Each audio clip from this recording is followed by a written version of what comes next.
Chapter 45. Monday, June 26th. Special Agent Morris dialed the number for Daniel Bruner. Sally, GenaSeed's automated phone system, intercepted the call. Daniel Bruner's line, "How can I help you?" "I'd like to arrange a meeting with Daniel Bruner as soon as possible. This is Special Agent Javon Morris from the FBI calling." "One moment while I check Mr. Bruner's schedule." Javon could hear quiet music playing on the line while he waited for a response. "I'm sorry. Mr. Bruner doesn't appear to have any time on his schedule for the next 3 days. Is there anyone else who might be able to assist you?" "Perhaps Sandra Brown could help me." "One moment while I check Miss Brown's schedule." Again, there was a short delay. "Miss Brown has an opening on her schedule for 10:30 this morning. Would you like me to block off that time for you?" "Yes, please." "I believe I heard your name as Special Agent Javon Morris from the FBI. Is that correct?" "Yes, my name is Javon Morris. I am a special agent with the FBI." "Thank you, Special Agent Javon Morris. You are now listed on the calendar for a meeting with Miss Sandra Brown at 10:30 this morning. The executive reception desk has been notified of your arrival at that time. Please proceed to executive reception on floor 22, and Miss Brown will be notified when you arrive. Is there anything more I can assist you with today?" "Yes, I also want a meeting with Roger Cortez as soon as possible." "One moment while I check Mr. Cortez's schedule." "Mr. Cortez has an opening on his schedule for 10:30 this morning. Would you like me to block off that time for you?" It would seem that GenaSeed's automated communication system still has a few bugs, he surmised.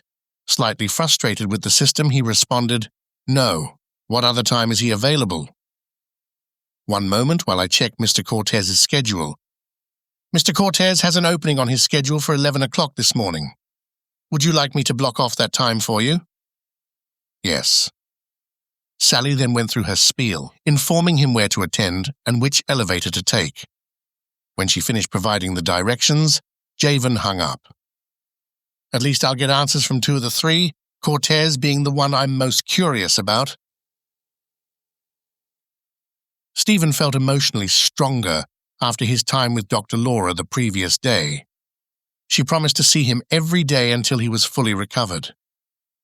He wasn't quite sure what had happened on Saturday.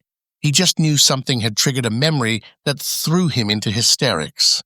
It seemed nobody was eager to take the chance of having him flip out again by explaining or questioning him about it. Somehow he knew there was something deep down inside that had the answer, but was hidden from his memory. He'd been able to feed himself breakfast consisting of porridge, toast, and 3 succulent orange slices. Despite the encumbrance of casts on his wrists and hands, a sense of satisfaction washed over him as he observed his growing adeptness in navigating the utensils. His determination was evident as he balanced a plastic cup between both hands. It was a small triumph, even though it evaded his grasp after a few moments, clattering down to the floor. Thankfully it was empty, and he avoided spilling any liquid. Tony arrived and greeted Stephen with a huge smile. "How are you today?" Tony asked while smiling from ear to ear. "I'm doing pretty good. What's got you smiling like a Cheshire cat this morning?" Tony laughed. It was good to see Stephen's demeanor coming back. "I think I found the perfect place for you." "Oh, where is it?" "On Panther Trail, just off South Lamar Trail. There's an occupational health center just down the street, so it's right there when you're ready for rehabilitation." "Sounds promising. What type of apartment is it?" "It's a 2-bedroom apartment with 2 bathrooms.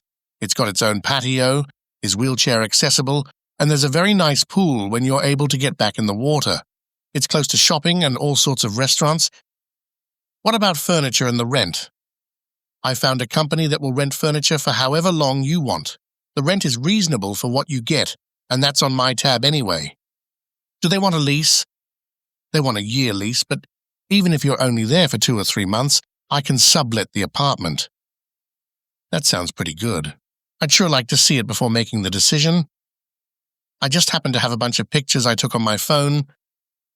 Tony and Stephen flipped through the pictures.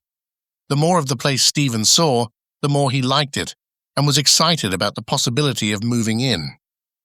"When do I need to tell you if I'll take it?" Steve asked. Whenever you feel comfortable with your decision, Tony shared.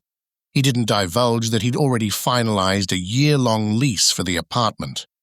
He was confident Steve would ultimately decide he'd like to be there.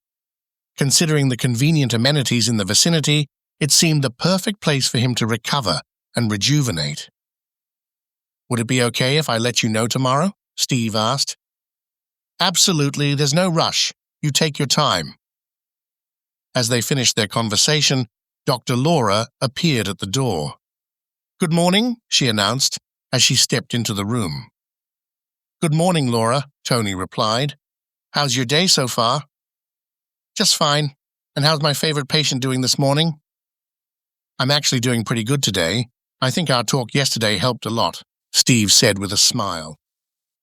"Well, I'm very pleased to hear that. Are you boys wanting more time to visit?" "I can come back later," she said. Steve piped up, "No, I think we're done. Tony showed me some pictures of an apartment he found that looked very good. I might move there." Tony was pleased that Steve was becoming more independent again and didn't need him to be at his bedside constantly. He noted Dr. Laura also had picked up on the same thing. "I'll leave you two to chat. I'm glad you're doing so well today, Steve. Is there anything you'd like me to bring you later?" "I'd love a nice steak and baked potato for supper, if you won't mind cutting it for me." "That would be my pleasure. How do you like your steak?" "Medium rare." "Is there any other kind?" Steve asked, smiling.